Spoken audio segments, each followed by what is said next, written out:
이제 말씀을 풀어 나눔으로써 하나님의 은혜를 나누도록 하겠습니다. 오늘은 지난주에 이어서 삶이 힘들 때라고 하는 이 주제를 함께 다룰 텐데요.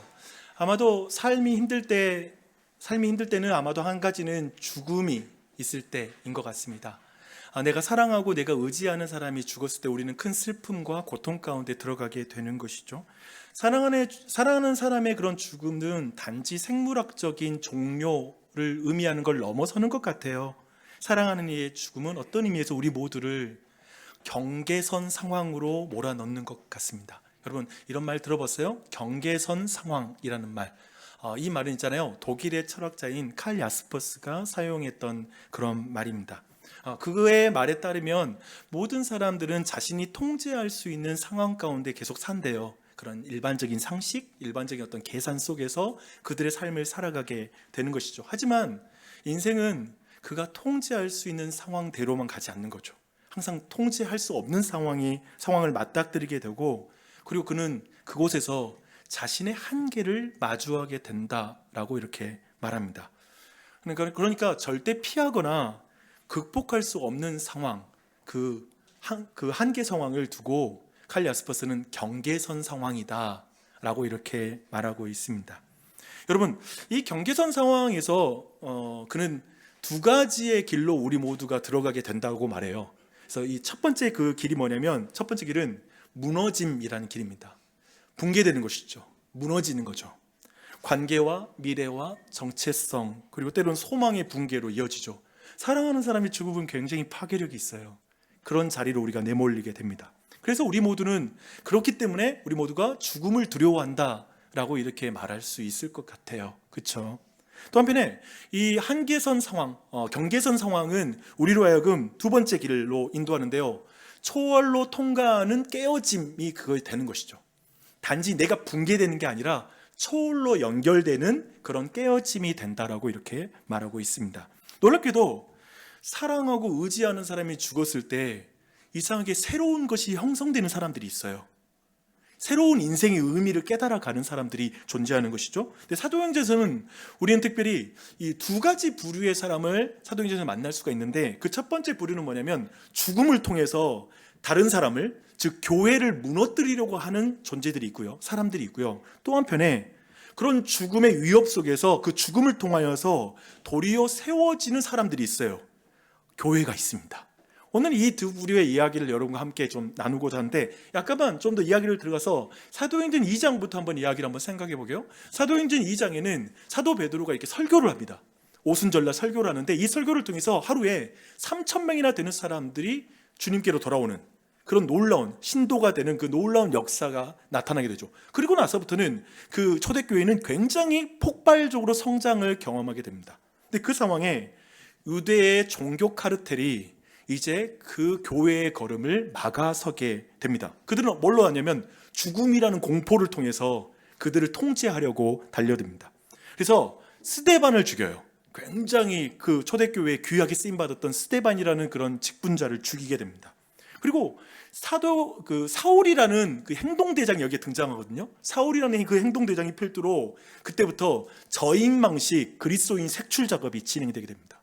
그로 말미암아 그리스도인들은 뿔뿔이 도망쳐서 흩어지게 되는 것이죠. 근데 그 뿔뿔이 흩어진 그리스도인들을 통해서 그 지역에서, 더 광범위한 지역에서 복음이 증거되게 되는 거예요. 그래서 하나님의 역사가 나타나는 것이죠. 결국 교회를 경계선 상황에 몰아넣으면 교회가 무너질 거야 라고 생각했던 사울이라는 초대교회의 최악의 빌런을 예수님이 만나주세요. 그리고 그 빌런이 예수님을 증언하는 사람으로 변화됩니다. 그가 바로 사도 바울입니다. 기독교 역사상의 가장 위대한 선교사라고 불리는 사도 바울이 여기서 변화되게 돼요. 스데반의 이 죽음은 한마디로 하나님의 교회로 하여금 초월로 들어가게 하는 문으로, 그 깨어짐이 된 그 사건이었다라고 말할 수 있을 것 같아요. 근데 이렇게 돼서 이제 교회는 계속 성장하거든요. 이방인 가운데 막 성장해. 그런 흐름이 앞에서 쭉 진행돼요. 그러다가 이제 사도행전 12장, 오늘 본문에 와서 이번에는 정치 권력이 교회를 막아서게 됩니다. 여기에 이제 헤롯 왕이 등장하는데요, 정확하게 그의 이름은 헤롯 아그리파 1세예요. 우리가 아는 것처럼 예수님이 태어날 때 헤롯 대왕이 있잖아요. 그 헤롯 대왕 손자입니다. 근데 원래 이 헤롯 대왕이 이두메 사람이거든요. 에돔 사람이에요. 다른 민족인데 이스라엘의 왕이 된 거예요. 근데 이두메 사람에도 불구하고 이 헤롯 아그리빠는 정통 유대인처럼 행동하기 시작합니다. 그리고 율법을 지키는 척해요. 그렇기 때문에 그 헤롯 왕조 중에서 유대인들에게 가장 인기 있었던 왕이 바로 이 헤롯 아그리빠였습니다. 그러면서 이 교활한 그는, 굉장히 정치적 감각이 너무나 좋았던 그는 사실 지금 유대교의 깊은 민원사항을 알고 있죠. 그들의 근심거리를 한 가지 알고 있어요. 그게 뭐냐면 그리스도교의 발흥인 것이죠. 이 교회가 불응한 거, 예수의 제자들이 많아진 것이 이제 그 안에 이제 포착이 되는 것이죠. 그래서 그는 그리스도의 제자들을 제거하기로 결정하고 이제 야고보 사도를 칼로 죽이게 됩니다. 거기에 멈추는 게 아니에요. 사실 그리고 나서 여론조사를 해보거든요. 여론 지지율이 굉장히 올라갔어요. 60% 이상 간 것 같아요. 굉장히 높아지니까 이제 수제자 베드로까지 붙잡아서 옥에 가두는 일이 이제 이어지게 됩니다. 근데 성경에 보니까 이 옥에 가뒀다라는 묘사에서 의도적으로 이제 군인 4씩 4패로 나누어서 지켰다라고 말함으로 이제 베드로에게 죽음은 확정적이다, 그런 절망적 상황이다라는 걸 명백하게 밝히는 것으로 지금 이야기가 진행되고 있습니다. 생각해보세요. 사랑하고 의지했던 야고보 사도가 죽고 이어서 교회의 기둥과 같은 베드로 사도의 죽음 사이에 지금 교회가 서 있는 거죠. 죽음은 지금 이 죽음을 통해 교회는, 공동체는 경계선 상황에 이제 서 있는 거죠. 그렇죠? 근데 여기서 사실 오늘 그 설교 제목이 여기에서 나왔어요.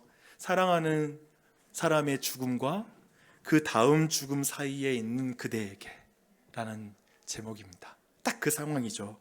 근데 오늘 여러분과 함께 전 2가지를 나누려고 해요. 첫 번째, 사랑하고 의지하는 사람의 죽음에 대한 일반적인 세속적인 반응에 대해서 먼저 살펴보게 될 거고요.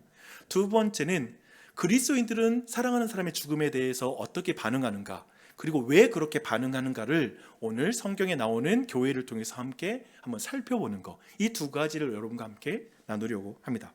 먼저 사랑하는 이의 죽음에 대한 일반적인 반응 볼 때, 저는 개인적으로 이 일반적인 반응은 역설적이게도 야고보를 지금 죽이고 나서 베드로까지 잡아 죽이려고 하는 이 사람들이 지금 이 죽음을 이용하는 거, 죽음에 대해서 이렇게 생각하는 그 방식이 일반적으로 우리 모두가 생각하는, 보편적으로 생각하는 죽음에 대한 어떤 태도이다라고 생각합니다. 우선 그들은 야고보의 죽음 앞에, 그리고 베드로를 곧 죽을 것이라는 이런 어떤 예상되는 그 확실한 미래를 통해서 지금 그리스도인들에게 3가지의 반응을 그들이 원하는 것 같아요. 그런 반응을 하기를 바라는 것 같습니다. 첫 번째는 죽음에 대해서 부정하는 것입니다. 그러니까 받아들일 수 없는 상실감에 빠지는 거죠. 그렇지 않나요? 사랑하는 사람이 죽으면 정말 받아들일 수 없는 깊은 상실감을 경험하게 되죠. 사랑하고 의지하는 야고보를 더 이상 볼 수 없는 그 상실감 때문에 멘탈이 무너지길 바라는 거예요. 이걸 우리는 멘탈 붕괴라고 하잖아요. 이 멘탈의 붕괴를 그가 의도했다라고 말할 수 있습니다. 그게 첫 번째예요. 두 번째는 죽음 앞에 사람들은 두려움으로 반응하게 됩니다. 죽음은 사실은 그런 거잖아요. 죽음하면 우리는 이런 말 하잖아요. 끝이네. 죽음이란 건 절대적 끝이라는 사람들은 그렇게 반응을 하게 되고, 그런 의미에서 사랑하는 그 관계가 이제 중단돼서 더 이상 그 사람과 사랑을 나눌 수 없다라는 그 생각은 우리 모두로 하여금 두려움을 갖게 만드는 것이죠. 그런 의미에서 지금 상황에서 이 교회가 할 수 있는 말은 이런 말일 수 있겠죠. 왜 야고보 사도를 지금 데려가세요? 아직도 할 일이 많아 보이는 분이신데 왜 이렇게 일찍 데려가시나요? 막 여러 가지의 그런 마음에 그 두려움에 섞인 말들을 할 수밖에 없었을 것 같아요. 또한 베드로 사도의 예정된 그 죽음, 그 있잖아요. 죽음은 그 임박한 죽음 앞에 우리는 그 너무 큰 두려움을 느끼잖아요. 눈 감고 딱밤 때릴 때에도 너무 두려운데, 그 임박한 두려움 앞에 사람들이 갖는 두려움, 그래서 교회가 내부적으로 두려움 가운데 붕괴되기를 바라는 거, 이런 마음을 지금 대적들은 생각하고 있다는 것이죠. 그리고 세 번째로 우리가 생각해 볼 수 있는 죽음에 대한 반응은 허무함인 것 같습니다. 의미 없음을 느끼는 거죠. 참 우리는 이거 쉽게 이해할 수 있어요. 때로는 우리에게는 상상할 수 없는 끔찍한 일이긴 한데, 내가 자녀를 정말 어려서부터 정성껏 그리고 수고하여 내가 아이를 키워놨는데 대학교 때 그냥 물사고로 갑자기 죽을 때 나의 모든 그 수고가 무슨 의미가 있을까라는 의미 없음을 우리 안에 느끼게 될 것이고, 그건 너무나 큰 두려움이죠. 그런 의미에서 여기에서 교회는 이런 야고보의 죽음과 이런 상황에서 이렇게 반응할 수 있을 것 같아요. 아니, 어떻게 예수님의 제자들이 이렇게 죽을 수 있어? 어떻게 칼에 죽도록 하나님은 그들을 내버려 둘 수 있지? 아니, 우리는 왜 그런 예수님을 따라가야 돼? 우리가 인생을 열심히 예수님을 따르는 게 의미가 있을까? 죽음이란 건 아무 소용없는 거잖아 라고 하는 이런 말이 그 안에 나올 수가 있다는 것이죠. 이런 허무함에 빠지기를 대적들은 원했을 것 같아요. 여러분, 그런 의미에서 여러분에게 질문하고 싶어요. 여러분, 사랑하고 의지하는 사람이 죽음에 빠졌을 때, 죽었을 때 여러분의 반응은 어떨 것 같아요? 그리고 어땠나요? 라는 걸 물어보고 싶습니다. 우리 가운데는 아직 너무 가까운 성인이 되고 나서 우리 안에 좀 생각이 있고 나서 기억이 있고 나서 가까운 사람의 죽음 아직 경험하지 못했어요라고 하는 분도 계실 수 있겠죠. 또 안에 어떤 분도 경험도 했고요. 여러분 여기 어떻게 반응합니까? 아마도 이런 죽음을 생각해 보면 가장 먼저 이 세 가지의 반응 중 하나가 여러분 안에 생각나고 떠오르는 반응이 아닐까라는 생각이 듭니다. 근데 한번 이 지점에서 우리는 보편적으로 사람들이 일반적으로 죽음에 대해서 어떤 반응을 하는지에 대해서 한번 잠시 더 생각해 볼 필요가 있는 것 같습니다. 저는 두 가지로 크게 정리할 수 있다고 생각해요. 첫 번째는 뭐냐면 죽음으로부터 도망치는 반응이고요. 두 번째로 말할 수 있는 것은 어떤 죽음으로부터 우리 모두가 죽음과 우리가 화해하려고 하는 입장, 이 두 가지인 것 같아요. 근데 먼저 죽음으로부터 도망치려고 하는 그 반응부터 볼게요. 그러니까 사랑의 대상을 상실하는 것은 공포죠. 도망치고 싶죠. 맞닥뜨리고 싶지 않고요. 사랑의 관계가 단절되는 두려움 앞에 사람들은 근본적으로 도망치는 반응을 하게 됩니다. 방금 전에 본 것처럼 동서고금의 모든 권력들이 죽음으로 사람을 통제하려고 했던 이유가 뭐냐면 모두가 죽음에서 도망치기 때문에 그렇습니다. 그렇기 때문에 이 죽음을 딱 쥐고 내가 죽일 거야? 그러면 그 사람을 통치할 수 있는 거죠. 그것으로 하려고 하는 것, 이게 바로 이제 그 안에 있습니다. 근데 이 부분을 제가 여러분과 함께 좀 깊이 이 부분을 이해하려면 죽음에 대한 좋은 책이 있는데요. 어니스트 베커의 죽음의 부정이라는 책입니다. 1973년도에 이 책이 써졌고요. 필리처상을 수상한 굉장히 유명한 책이기도 하고, 또 한편에 오늘날까지 73년에 서진 책인데 오늘날까지 죽음에 대한 모든 논문과 그리고 많은 책에서 가장 많이 인용되는 책이 이 책이라고 보시면 돼요. 그런 의미에서 이 책은 굉장히 권위 있기도 하고 굉장히 많은 사람을 설득할 정도로, 그리고 오랜 세월 동안 사랑받아온 고전이라고 여러분이 생각해도 좋을 것 같습니다. 근데 그 핵심 주장을 보면 두 가지가 있어요. 첫 번째 뭐냐면 사람은 죽음을 직면할 수 없는 존재라는 것입니다. 베커의 주장을 쉽게 말하면 이런 것입니다. 동물은 죽음을 알지 못한대요. 그래서 동물들이 경험하는 죽음은 뭐냐면 예를 들면 몇 분의 두려움 혹은 몇 초의 고통, 이게 바로 이제 동물들이 경험하는 죽음에 대한 것이라는 거죠. 그러나 인간들은 꿈속에서는 물론이고 꿈에서도 죽음의 공포가 찾아오고, 한편에 가장 찬란한 날까지도 평생 죽음에 대한 두려움에 시달리며 살아야 된다는 거예요. 그게 인간의 어떤 특징이라는 거예요. 그래서 인간은 언젠가 내가 사라진다라는 생각이 너무 무서운 거예요. 이게 무서운 거예요. 지금 내가 알아요, 여러분. 나는 그렇게까지 무서워하지 않는 것 같은데라고 여러분 지금 느낄 수 있어요? 근데 좀 더 생각해봐요. 예를 들면 우리는 이렇게 말합니다. 아무리 열심히 살아도 결국 죽잖아. 내가 사라지면 누가 나를 기억할까? 지금 내가 하고 있는 이 모든 수고, 이 모든 게 나중에 다 없어지는 거면 이게 무슨 의미야? 라는 이런 질문을 하게 되는 것이죠.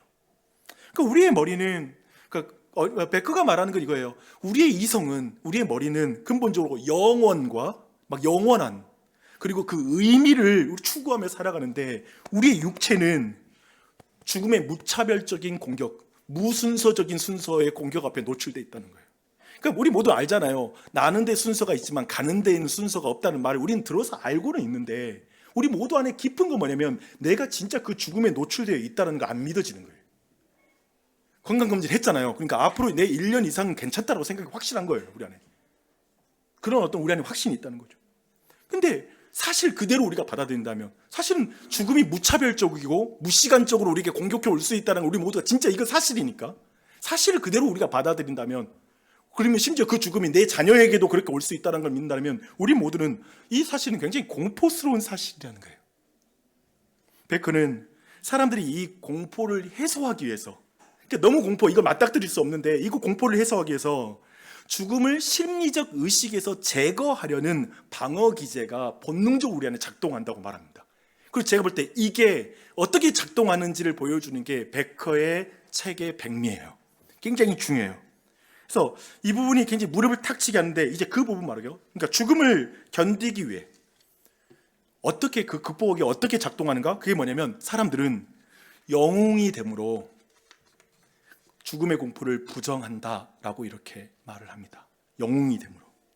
다르게 말하면 사람들은 죽음이 너무 두려워서 그 두려움을 잊기 위해서 너무나 열심히 일하는 거예요.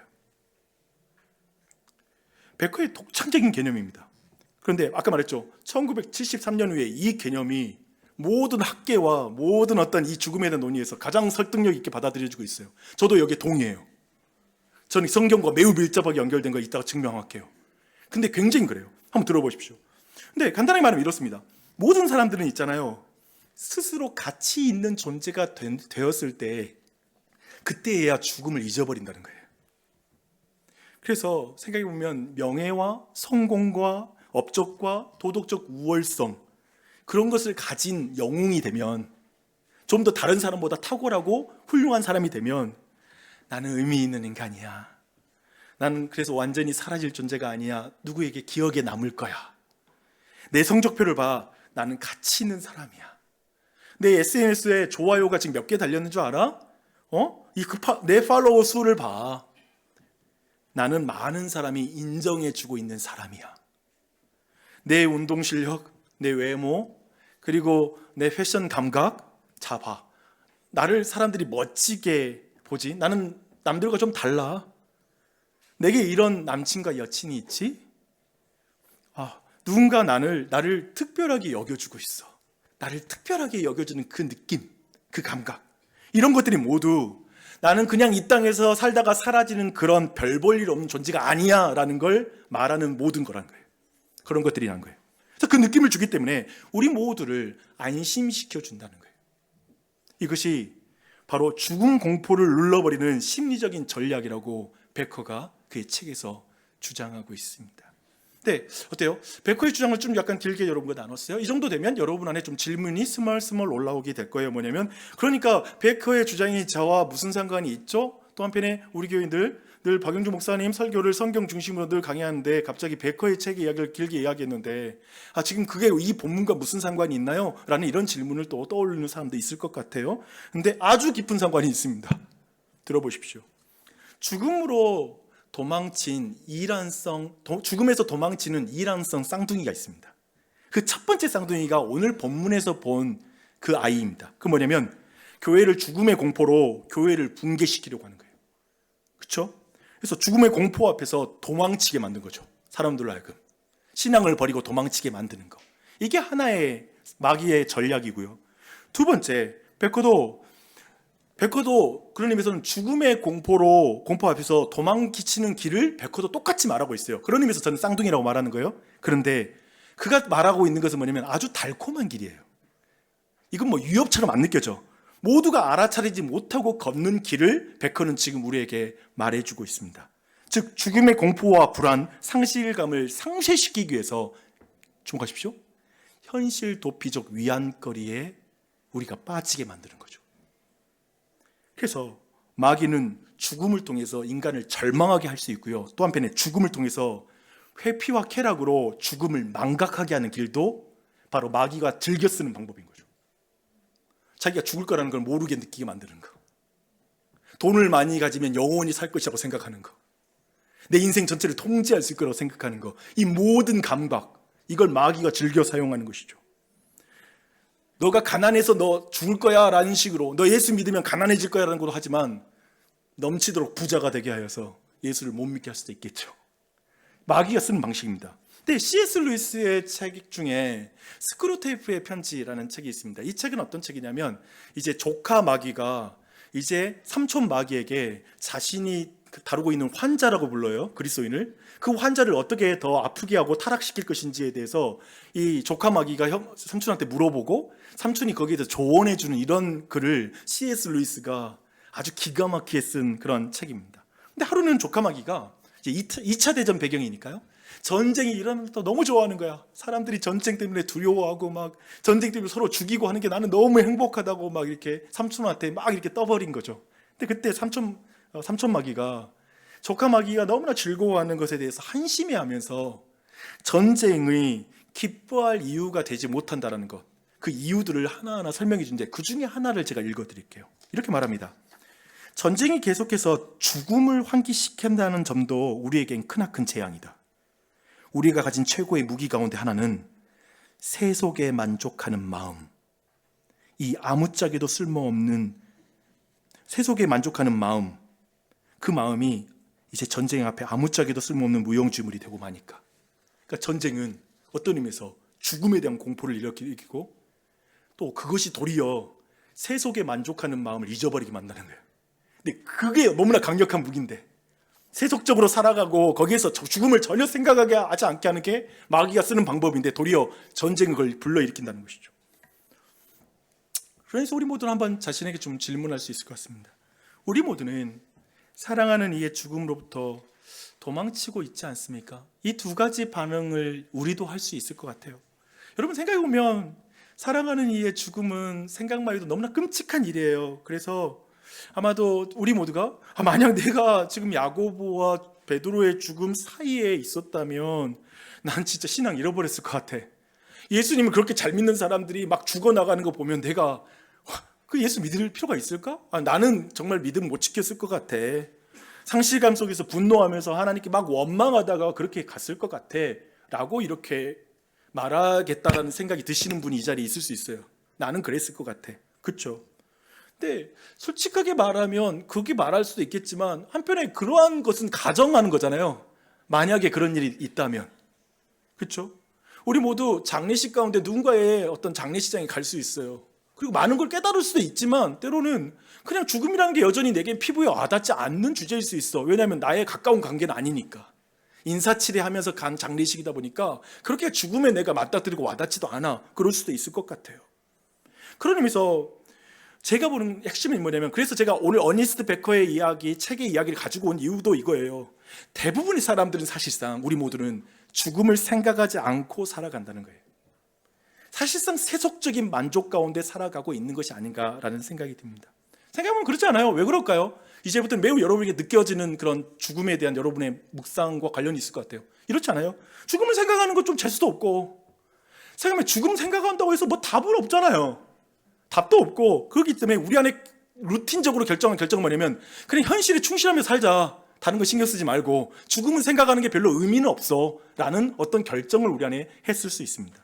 또 한편에 우리 모두는 나이와 건강에 따라서 죽음을 아직 먼 미래라고 생각하는 사람들이 이 안에 다수가 있을 수 있어요. 우리가 되게 젊으니까 죽음은 아직 너무나 멀게만 느껴지는 주제일 수 있을 것 같아요.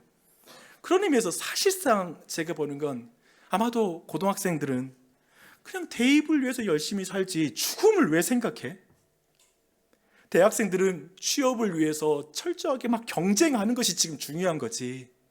더 커리어를 쌓는 게 더 중요한 거지. 무슨 죽음을 뭐 생각해?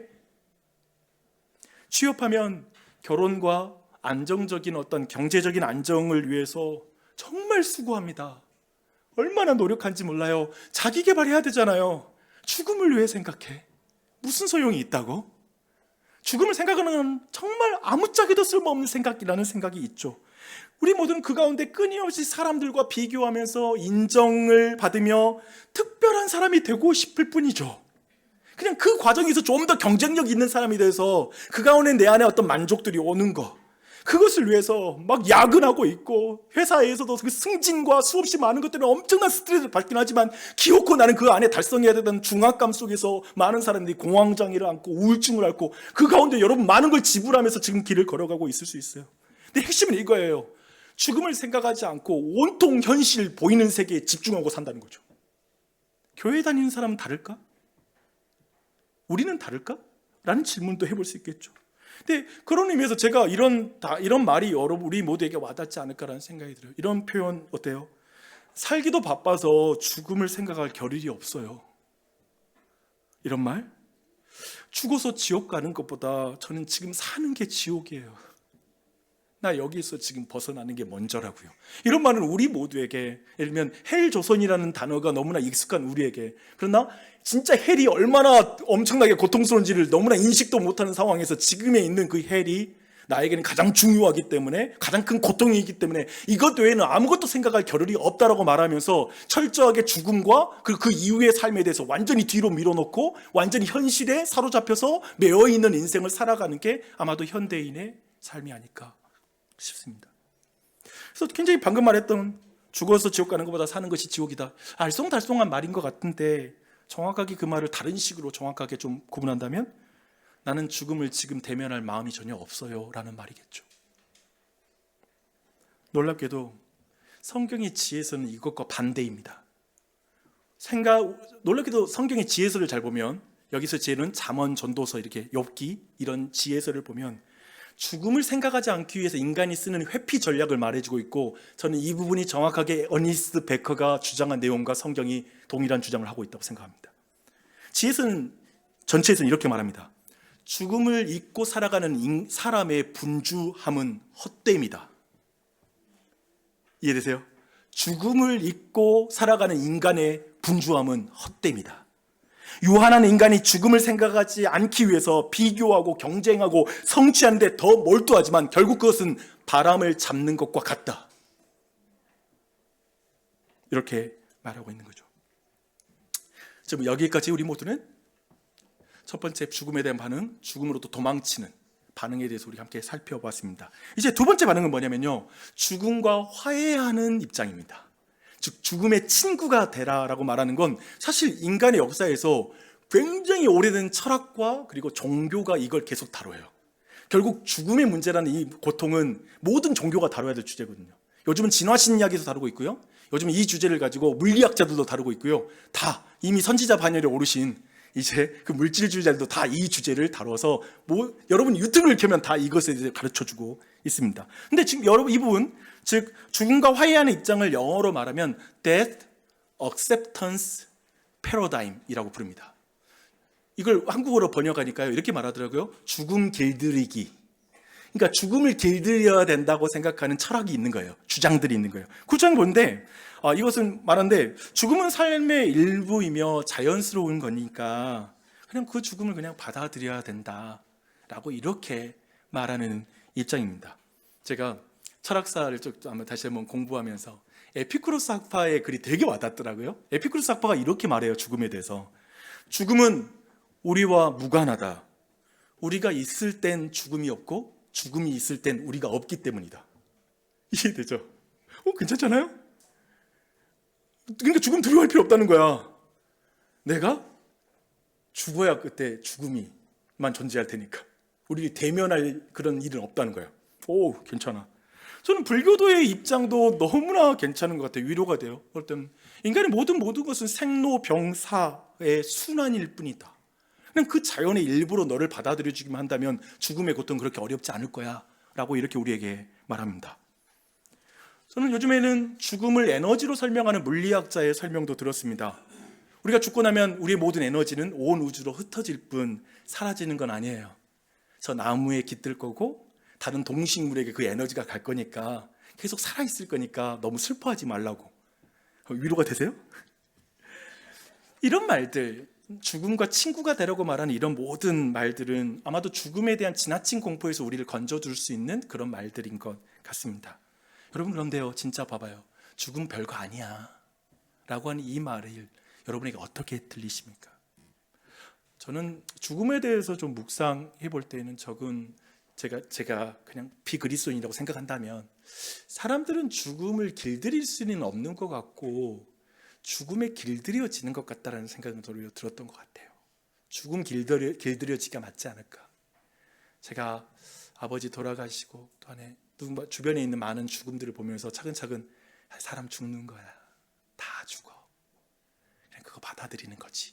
예를 들면 이런 식으로 죽음에 익숙해지는 것이 아닌가라는 생각이 들었습니다. 그런데 이런 주장에는 굉장히 한계가 있어요. 조금은 기독교적 관점이라고 생각하고 한번 들어보십시오. 팀 켈러 목사님의 죽음에 대한 그런 설교 책을 제가 보는데 한 대목이 이것과 관련해서 되게 와닿는 부분이 있더라고요. 이렇게 쓰고 있습니다. 철학자 루익 페리는 죽음에 직면한, 그리하여 사랑의 관계를 모두 잃는 사람에게 죽음을 겁내지 말라고 말하는 것은 잔인하고 옳지 못한 처사이다. 차라리 딜런 토머스의 말이 훨씬 더 공감이 간다. 그는 우리가 꺼져가는 빛에 맞서 경로하고 경노해야 한다고 썼다. 봐봐요. 한 사람이 아이가 죽어가는 거예요. 이제 얼마 남지 않았어, 그 아이가. 근데 그 사람 옆에 가서 죽음 별거 아니야 라고 말하는 말은 엄청난 폭력이라는 거예요. 너무 잔인하잖아. 그냥 또 에너지로 아이가 흩어질 거야. 계속 곁에 에너지로 살아남아 있을 거야. 이런 말이 너무나 설명도 안 된다는 거예요. 도리어 이런 식의 설명이 우리에게 위로를 주고 진짜를 말해주는가? 라는 질문을 해보는 것이죠. 그런 의미에서 죽음과 화해하려고 하는 시도는 근본적으로 어떤 문제를 가지고 있냐면, 죽음이 우리의 사랑의 관계를 끊어버린다는 사실, 그 사실에 대해서 너무나 가볍게 대하는 거예요. 그냥 받아들여. 다 죽는 거야. 이런 말로 때우는 게 도대체 뭐야? 그런 의미에서 이 문제를 가지고 있다라고 지적하고 있습니다.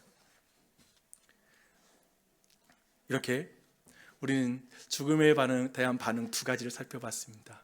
죽음에 대해서 도망치는 것, 그리고 죽음과 친구가 되는 것, 이 두 가지를 함께 살펴봤는데, 여러분도 이 안에 여러분이 어떤 동의하는 생각, 그리고 나도 익숙했던 그런 개념들도 있지 않았을까 싶어요. 근데 이제 중요한 건 이제 그 다음으로 이제 교회가 이 죽음에 대해서 어떻게 반응하는지, 그리스도인들이 어떻게 반응하는지를 볼게요. 이제 그런 의미에서 오늘 보니까 제자들은, 교회는 사랑하는 사람의 죽음과 죽음 사이에 지금 서서 어떻게 반응하는지를 5절에 그게 나오거든요. 5절을 제가 읽어드릴게요. 이에 베드로는 옥에 갇혔고 교회는 그를 위하여 간절히 하나님께 기도하더라 라고 말합니다. 사실 5절 있잖아요. 두 세력 간의 엄청난 이 대결, 그러니까 대조 본문이에요. 원어적으로 보면 두 가지를 대조하고 있어요. 어떤 대조인지 봐볼게요. 베드로는 지금 옥에 갇혔다라고 말하고 있죠. 근데 여기서 이 갇혔다라고 말하는 이 헬라어 원어 자체가 뭐냐면 지속적이며 계속적인 상태를 말하는 동사예요. 그러면서 이렇게 말할 수 있어요. 쉽게 말해서 죽음으로 교회를 죽이려는 세력들은 베드로를 지속적으로 엄중하게 감시하고 있었다 라고 이렇게 말하고 있습니다. 절대 죽음에서 못 벗어나게 엄중하게 그를 붙들고 있었다라고 말할 수 있죠. 근데 이때 교회는 뭐 하고 있었을까요? 하면 언어를 살려서 그대로 표현하면 이렇게 말하는 거예요. 교회는 베드로를 위하여 하나님께 팽팽히 긴장된 상태로 지속되는 기도를, 계속 그 기도를 드리고 있었다 라고 대조하는 거죠.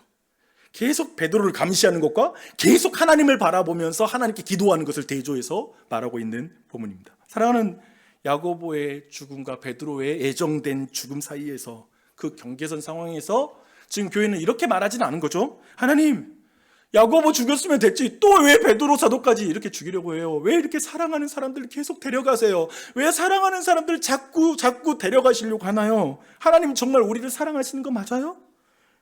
왜 자꾸 사랑하고 의지하는 사람들을 죽음의 자리로 내모시는가요? 이렇게 말하지 않았다는 거죠. 대신에 뭐라고 말하냐면, 주님, 사도 베드로를 지켜주세요. 그러나 주님의 뜻대로 모든 당신의 뜻이 이루어지기 원합니다 하고 간절하게 기도를 한 거죠. 이 기도를 계속 드렸다는 거예요. 그들 안에는 앞에 있던 그런 불만이 없어서 그럴까요? 뭔가 그 마음의 내면에 막 그런 불신과 어려움이 오지 않았을까요? 우리 모두가 그런 것처럼 기도로 나오기는커녕 이런 상황 되면 막 욕하고 싶고 화내고 싶은 그 마음이 내 안에 충돌하는 것처럼 그들도 그 충돌이 있을 수 있었는데 그들은 이렇게 죽음에 반응하고 있었다는 것이죠. 교회는 지금 어떤 의미에서 헤롯 왕과 종교 지도자처럼 죽음을 해석하지 않기에 완전히 다르게 행동하고 있다라고 이렇게 다시 설명해 줄 수 있을 것 같아요. 그들은 죽음에 대한 해석이 완전히 다른 거예요. 그렇죠? 그렇기 때문에 완전히 다른 행동을 하고 있는 거야 라고 볼 수가 있는 것이죠. 그렇다면 교회는 죽음을 어떻게 해석하고 받아들였는가라는 이 부분의 질문으로 넘어갈 차례입니다. 교회는 죽음을 부정하지는 않았어요. 그러나 죽음 뒤에 있는 더 큰 실제를 믿게 됐어요. 더 큰 실제. 더 큰 실제는 두 가지의 믿음으로 형성되는 실제입니다. 그 두 가지는 뭐냐면, 첫 번째, 하나님으로부터 죽음이 하나님의 사랑에서 우리를 끊을 수 없다라는 그 확신입니다. 그 믿음입니다. 그리고 또 한 가지는 부활에 대한 확신이에요. 죽을지라도 다시 살아날 거야. 부활할 거야 라는 그 확신이 이 교회에 있었던 것이죠. 그래서 사도는 로마 교회에게 죽음을 압도하는 현재적인 실제를 이렇게 외칩니다. 내가 확신하노니 사망이나 생명이나 천사들이나 권세자들이나 현재일이나 장래일이나 능력이나 높음이나 깊음이나 다른 어떤 피조물이라도 우리를 우리 주 그리스도 예수 안에 있는 하나님의 사랑에서 끊을 수 없으리라. 하나님의 사랑에서 끊을 수 없다. 죽음도 끊을 수 없다라고 외치는 거죠. 이게 보여하는 거죠. 사도 바울은 또 한편에 데살로니가 교회를 향해서 죽음을 압도하는 미래적 확신을 이렇게 말합니다. 예수께서 죽으셨다가 다시 살아나심을 믿을진대 이와 같이 예수 안에서 자는 자들도 하나님이 그와 함께 데리고 오시리라. 지금 죽인 자들도 예수님이 부활한 것처럼 부활할 것이다 라고 말하는 것이죠. 하나님의 사랑과 예수님의 부활이 죽음보다 더 크고 실제적인 세계로 보는 것이죠. 이걸 믿는 거예요. 저는 사실 이 두 가지를 말해주고 가장 생생하게 우리에게 전달해주는 그 장면이 나사로를 다시 살리시는 그 본문이라고 생각해요. 오늘 그 본문을 읽지 않을게요. 하지만 성경에 충실하게 제가 설명해 드릴게요. 이제 베다니 마을로 한번 가겠습니다. 그곳에 우리 모두는 세 가지 서로 다른 죽음의 태도를 보게 돼요. 그 태도를 누구에게 볼 수 있냐면 유대인들에게서, 그리고 두 번째는 마리아와 마르다에게서, 그리고 세 번째는 예수 그리스도에게서 죽음에 대한 세 가지의 태도를 발견하게 됩니다. 근데 이 세 가지 관점을 좀 비교해 보잖아요. 그걸 비교해 보면 세상이 어떻게 죽음을 해석하고 있고 또 한편에 성경적인 죽음의 해석이 뭔지를 우리가 분명히 알 수 있어요. 방금 말했던 설명 모든 게 다 나와요. 특별히 죽음이 끊을 수 없는 하나님의 사랑과 부활에 대한 확신을 줄 것이다 라는 이 부분이 그 본문 안에 저는 성경의 어느 본문보다 가장 도드라지게 드러난 본문이라고 생각해요. 한번 들어보십시오. 먼저 유대인들입니다. 성경은 나사로가 죽자 많은 유대인들이 이 마리아와 마르다를 위로하기 위해서 그 장례식장에 왔다라고 이렇게 말하고 있습니다. 그러나 그들의 위로는 사실 소망이 없는 위로였어요. 그런 의미에서 그들의 울음은 마치 이제 모든 것이 끝났다, 나사로 다 죽었어, 끝났어 라고 선언하듯 좀 비통한 눈물을 그 가운데 흘리는 것을 보게 됩니다. 죽음은 철저한 종착지였고 인간은 그 앞에서 무기력한 존재로 서 있습니다. 그들은 사실 슬픔을 나누러 왔는데 사실상 절망을 확인하러 온 것 같아요. 죽음이 마지막이기에 슬픔은 너무나 당연하고, 그렇게 죽음이 종착지인 상황에서 어떤 희망은 사치인 것 같습니다. 오늘 세상에도 바로 이 태도가 흥한 거예요. 아까 봤던 죽음으로부터 도망치는 것, 아니면 죽음과 어떤 친구가 되는 것, 많은 것도 마찬가지입니다. 죽음 앞에서 모든 것이 무너졌다라고 생각하는 그 마음, 더 이상 아무것도 없다고 느끼는 그 마음, 이것이 지금 세상이 보여주고 있는 죽음에 대한 태도이죠. 근데 이제 두 번째, 마르다와 마리아는 예수님을 정말 깊이 사랑했어요. 하지만 그분을 만났을 때 같은 말을 하거든요. 똑같은 말을 해요. 이렇게 말합니다. 주께서 여기 계셨더라면 내 오라버니가 죽지 아니하였을 거예요. 근데 여기에는 마르다와 마리아의 굉장히 복잡한 감정이 있는데 그분의 첫 번째 감정은 이거죠. 간절함이죠. 주님이 여기 계셨더라면 이라는 간절한 마음이 있고, 또 한편에 원망이 있는 것 같아요. 왜 제때 오지 않았어요? 예, 오셨으면 살아났을 텐데 왜 제때 오지 않았어요? 그리고 마지막으로는 되게 현타의 감정인 것 같아요. 현실 인식에 대한 감정인데 뭐냐면 너무 늦었어요 라는 말이 거기에 포함되는 것 같아요. 너무 늦었어요. 죽음이면 끝이니까요. 살아서나 고쳐지지 죽으면 끝이니까요 라는 마음이 있는 것이죠.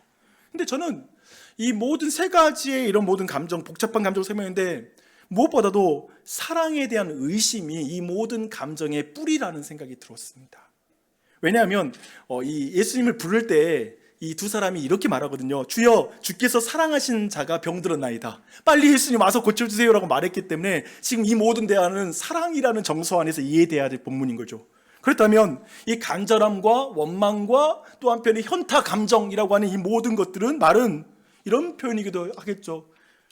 사랑하신다고 하셨는데 왜 제때에 오지 않으셨어요?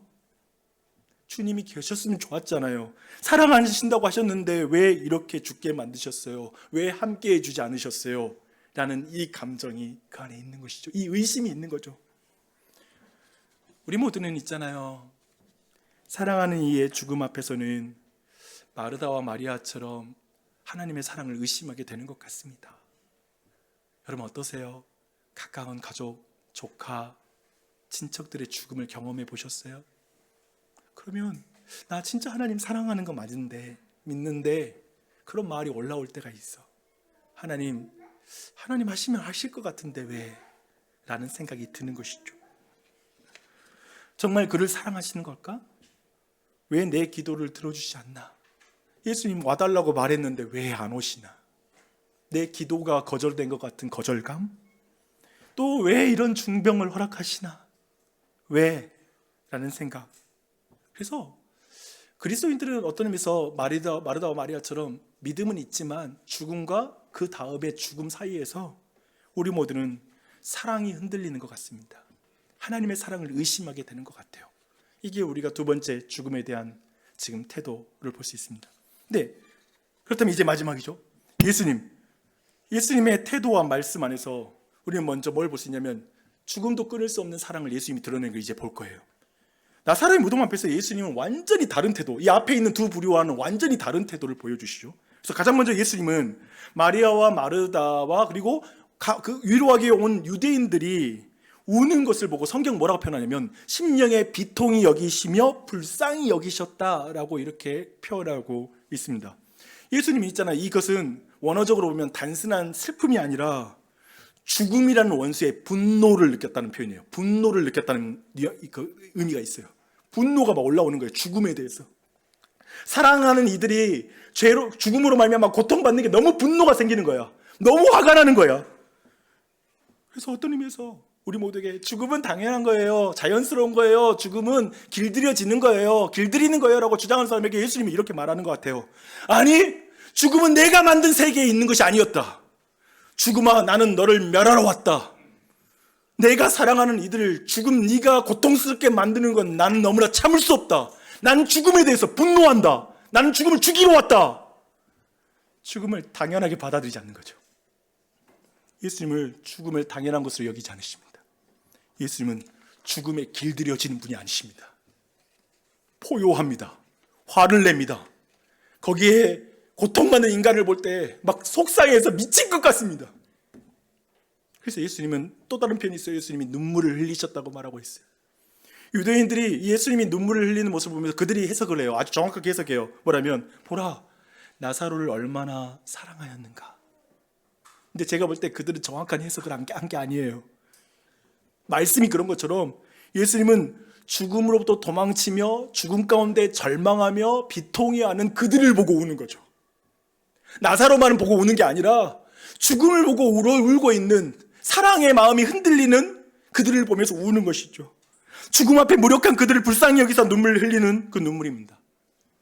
그런 의미에서 오늘 이 자리에 이럴 수 있을 것 같아요. 이 자리에도 오늘 성경 속의 예수님의 눈물이 죽음과 죽음 사이에서 눈물을 흘리며 통곡하는 여러분을 위한 눈물이라는 걸 캐치 못할 수 있을 것 같아요. 어떠세요? 이건 나사로를 사랑하니까 나사로를 위해서 흘린 눈물이죠. 나를 위해서 눈물 안 흘릴 것 같아. 아니, 우리 모두 죽음에 대한 사랑을 잃은 상실과 거기에 대한 두려움이 있고 또 한편에 또 다른 죽음 사이에 있으면서 때론 두려움을 느끼는 우리, 때론 하나님의 사랑을 의심하고 흔들리는 우리를 위해서 예수님이 눈물을 흘리십니다.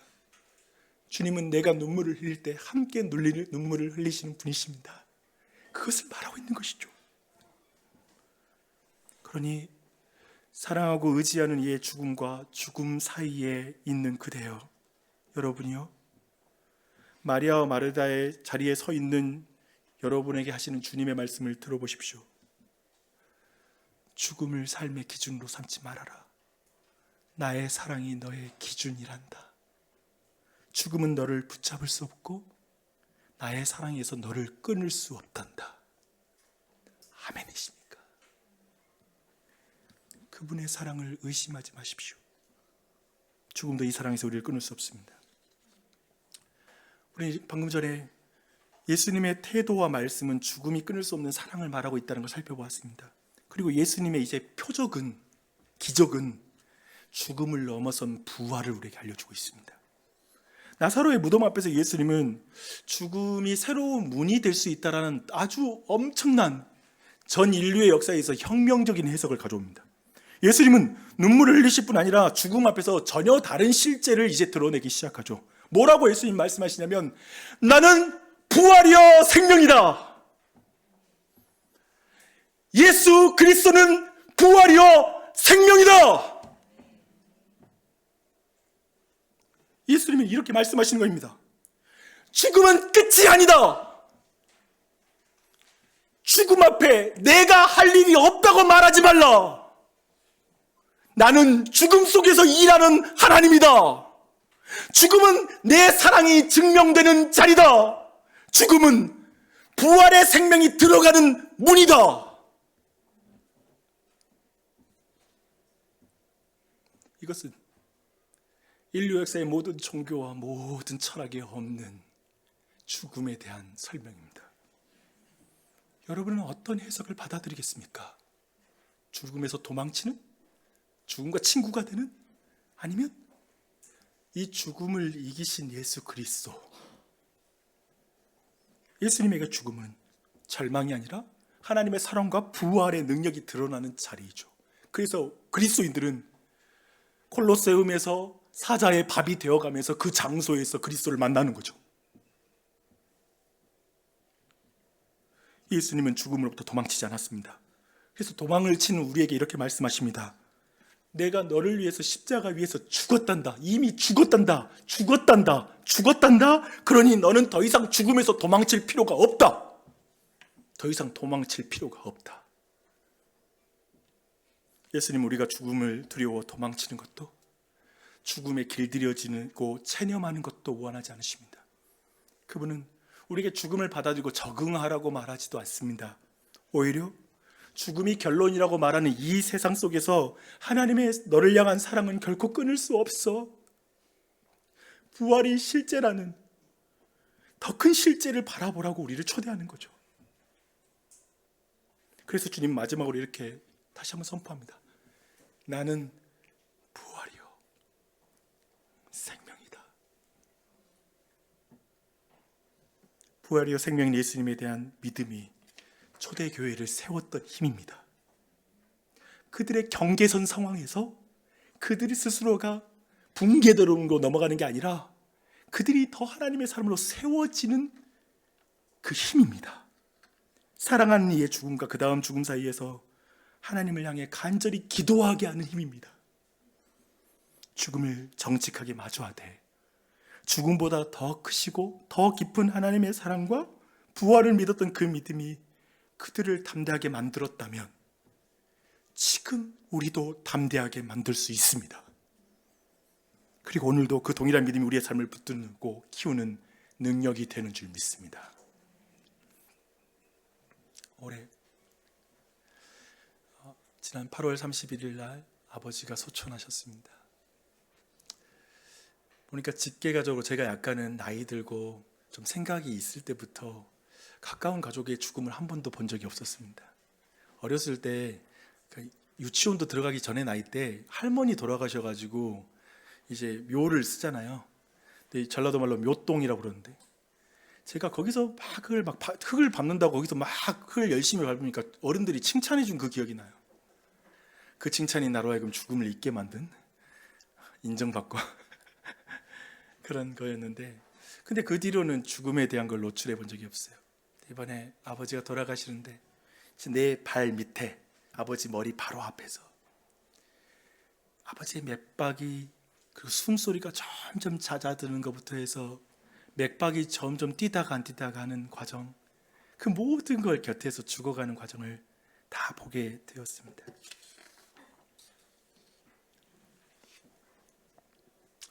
근데 그 과정을 거치면서 저는 아버지 장례를 치르면서 두 가지의 큰 묵상이 있는 것 같아요. 나눌 수 있는 묵상.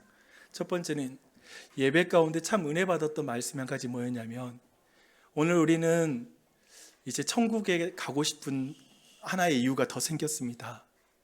사랑하는 아버지가 천국에 있기 때문에 그 사랑하는 사람이 있는 곳에 가야 되기 때문에 천국에 가야 되는 거. 근데 그게 너무나 내게 위로가 되더라고요. 그 말이. 그러면서 마치 그런 의미에서 더 묵상하면서 내가 사랑하는 하나님이 계시니까 나는 하나님 나라에 가야지. 그리고 이 사람들도 있으니까. 그 생각 한 가지 묵상이 있었고요. 또 한 가지 인상 깊었던 시간은 뭐냐면 아버지 맞이 입관하는 시간 가질 때 보통적으로 요즘 입관을 할 때 거의 이제 마지막 다 염도 다 하고 끝내고 나서 간단하게 얼굴만 보여주는 형태로 많이 진행되는 걸 것 같아요. 어린 애들이 보면 그게 정서상 안 좋다 이런 말을 하지만 저희 가정은 다른 결정했어요. 저도 그렇게 동의하고 뭐냐면 그냥 전체적으로 그 몸을 닦는 과정들을 보여주는 것으로 결정했습니다. 사실상 우리의 시대는 죽음에 노출되기 기회가 아예 없거든요. 근데 죽음에 노출되게 해야 된다라고 생각했습니다. 그리고 어떤 의미에서 오늘날은 그렇잖아요. 다들 이제 의료기술이 있기 때문에 이제 우리의 죽음을 연장할 수 있다는 이 확신, 이 우리가 죽는다라는 그것을 믿지 못하는 영원히 살 것 같은 환상을 심어주기도 하잖아요. 아니 그냥 그 시체를 보면서 그리고 다가간 과정을 전체가 그걸 보면서 제가 그 순간에 전체 진행을 맡아서 진행했으니까 이런 말을 가족들에게 했습니다.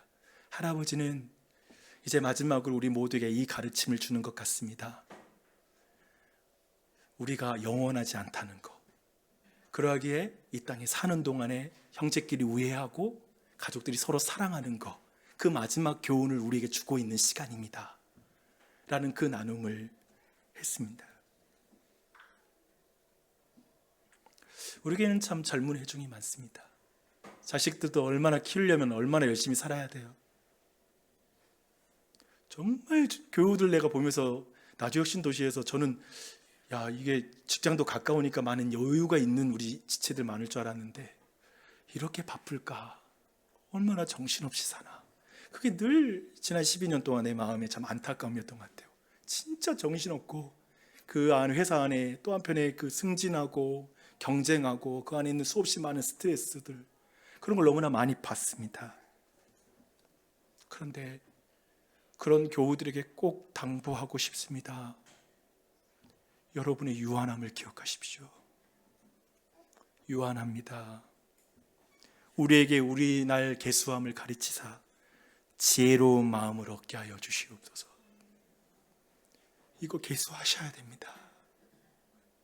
이거 없이 분주함은, 그리고 나 분주해서 하나님 만날 시간이 없다고 말하는 것은 죽음에 대한 회피가 될 거예요. 또 다른 영웅 우상에 사로잡혀서 살아갈 뿐이 될 것입니다. 그 사실을 기억하고 왔으면 좋겠습니다. 황인수 성도님, 이진희 성도님 뇌종양 발견됐다는 이야기 들으면서 너무 속상하더라고요.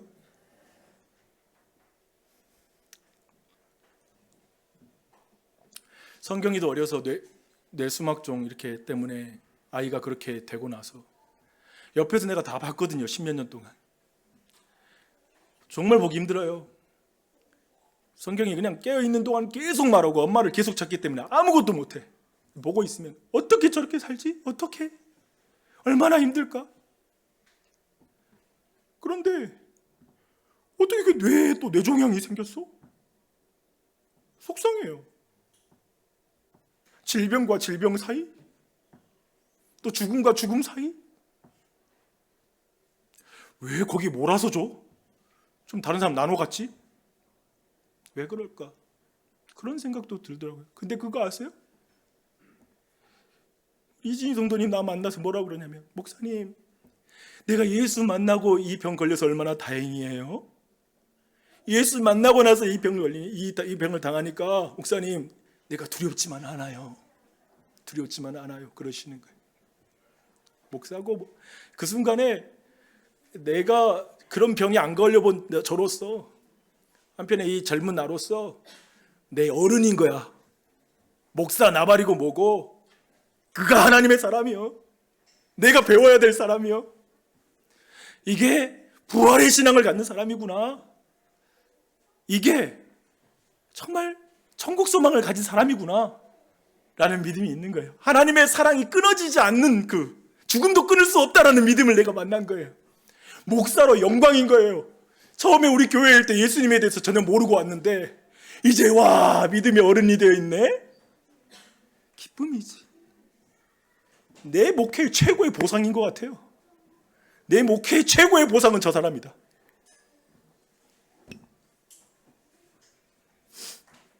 사랑하는 여러분, 여러분이 혹시라도 사랑하는 사람의 죽음 가운데 하나님과의 관계가 깨져버리고 힘을 잃어버린 사람이 있다면, 그리고 여러 가지 여러분의 마음의 길을 잃어버린 사람이 있다면 주님의 사랑이 끊어지지 않는 걸 기억하십시오. 부활하신 주님이 여러분과 함께 하십니다. 그 안에 그 일을 같이 걸어갑시다.